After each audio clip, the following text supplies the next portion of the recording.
Здравейте! Намираме се в района на град Каварна.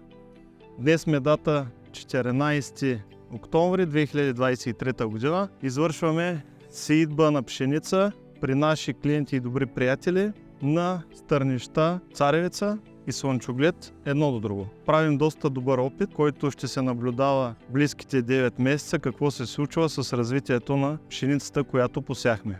Какво имаме на това поле? Тук имаме едно сечковане, направено около 5 см след приключване на жътва.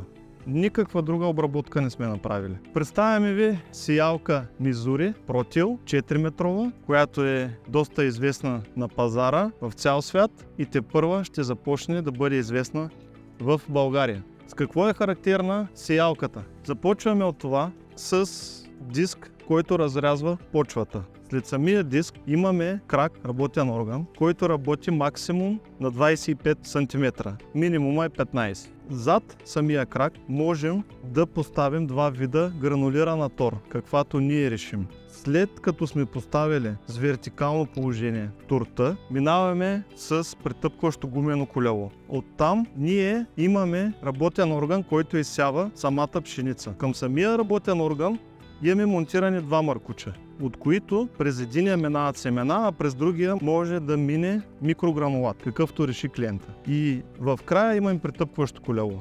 От тук регулираме дълбочината на сеитба. В момента сеем около 3 см дълбочина в много тежки засушливи условия. В порядъка на около 4 месеца тук не е валяло. Доста така добре се справи. На места ще видите обработката. По самата сеялка бункера към момента е 2500 литра разделен на 2. 1250 литра имаме отделение за семена, 1250 имаме отделение за тор. Производството е английско на самата сеялка, отличена с награда за номер 1 в света, за сеитба на рапица. Също така доста добре се справя и в сеитба на пшеница, овес, грах, ечемик, най-различни бобови култури. На всеки един работен орган имаме хидравлична защита. Порядъка от 50 до 100 бара може да се настройва хидравлично. Също и на всеки работен орган, който изсява самите семена, също имаме хидравлична защита. Централно е гресирането на машина, което улеснява много механизатора при трудно достъпни места. Нямате ангажимент ежедневно от към гресиране вие. Един сеещ апарат може да бъде с два, в момента е с едно отделение за тор, може да бъде с две отделения за тор. Предлага се в работна ширина 3 метра, 4 и 6 метра. При 3-метровата се изискват порядъка на 250 конски сили, при 4-метровата около 330-350 и при 6-метровата вече около 500 конски сили. Триптил сеялка, пълно европейски тип, това, което подпомага фермерите на днешния ден да работят и по-малко да се притесняват за засушливите условия, защото тази сеялка спестява доста главоболия, спестявате дисковане, спестявате продълбочаване, спестявате сечковане, спестявате абсолютно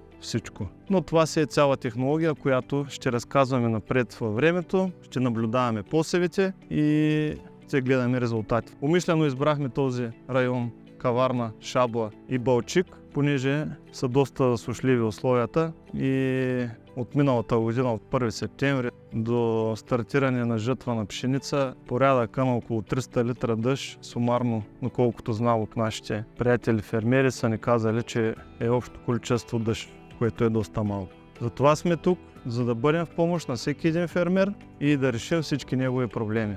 Междуредието на сеитба на пшеница е 12 см, след това имаме 19. 12-19. Де-факто междуредието е от 12-19, от 19 на 12. А изсяващия работен орган е разделен на две отделения. От двете отделения де-факто изсява по 6 см ширина на ред.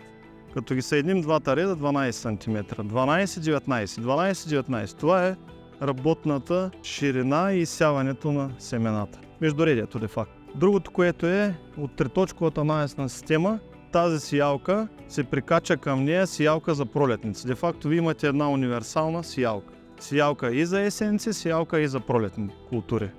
Разкачате тази, която е за есенци, закачате тази, която е за пролетници.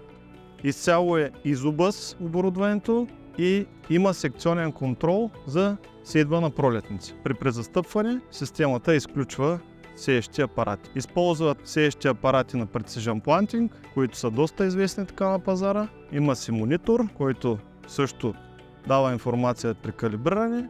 Много лесно и бързо променяме нормата. Направили сме си експерименти с няколко вида сейдбени норми и тор. Ще показваме напред в видеа. Започнали сме с 10 кг семена и 8 кг тор, най-ниската норма. Средната норма беше 15 кг семена, 10 тор и сме стигнали до 23 кг семена и 18 тор. Сейдбената норма, която може да се изсява с тази сеялка, е от 500 грама до 50 кг на декар, сейдбена норма. А за торта от 100 грама до 20 кг на декар. Към момента полагаме семената на 3 см дълбочина, а торта порядъка от 15 см до 5 в вертикално положение. Тук може да видите семенцата. Ето ги. На сейдбена норма 15 кг на декар. Сеем тук. Значи в дълбочина е реда, торта и над торта е разположена в вертикално положение, семената в хоризонтално и виждате как самия стрип се отличава, нали, при работа.